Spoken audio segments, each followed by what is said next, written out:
John on the RC groups asked Urban, that's me, to make a video.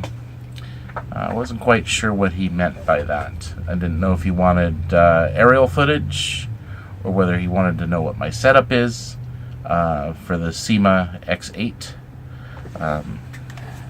My beat to hell Syma X8.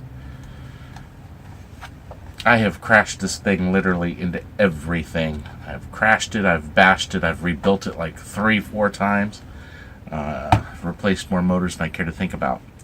But we were talking about cameras, I think specifically, and the mount I use. Well, and the camera I use. I use this little old LightDow 4000. It's a GoPro clone. It's real light. And then I use an isolation mount. This is a Bod RC, and it's made specifically for the X8, and it'll work on an X16 as well. But it's set up to go on the stock mount, which is really cool. So it just kind of slides in like the stock camera does. Then I made these landing gear for the front. The biggest problem with the Syma is with the stock landing gear, you get the gear in the picture, and it drives me nuts. So I tried the DJI, extended landing gear. I had problems, of course, when you land. It likes to topple over, break props, bend props. It's just generally a mess when you fly it. So I actually took one of those and I cut 2 inches off the bottom. And when I say 2 inches, I mean 2 inches from this pad up to here. So like where this tape mark is, from the bottom of the pad here, from the bottom of that pad to there is 2 inches. Cut it off at 2 inches. I ended up with 2 legs. They're wide enough that they're out of the camera angle, and it's still stable on landing. I also put in an altitude hold board. Really helpful when you're trying to get aerial photography.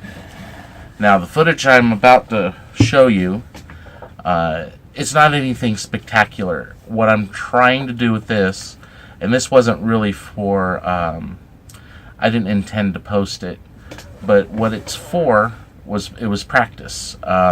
Trying to get that smooth shot, trying to be as smooth as I can be with the Syma. One of the big limitations with the Syma, of course, is I'm not running a brushed stabilized gimbal. I do have one, but it's on my F450. I think it's just a little too much for this quad. There are guys that do run them, but with my setup, it's 100 grams, and I maintain about a 9-minute flight time still. I don't run into any real bad maneuverability problems with the quad. One thing I've found is the more weight you put on it, the more susceptible the Syma is to vortex ring state. Basically, when it's coming down, it comes into its own prop wash, and then it'll just drop like a rock.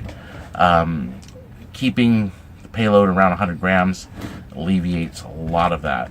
It's not nearly as bad. You'll notice in this video we do have a little bit of shaking once in a while, but that's more from wind buffeting. There was a lot of wind that day. So anyway, without any further ado, and I'll shut up now, here's the footage.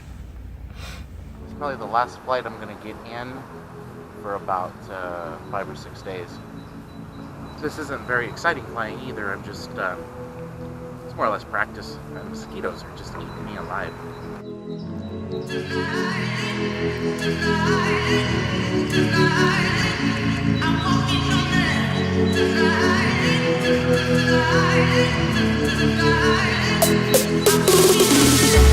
You're giving me sweet, sweet ecstasy. Yeah, you take me to utopia.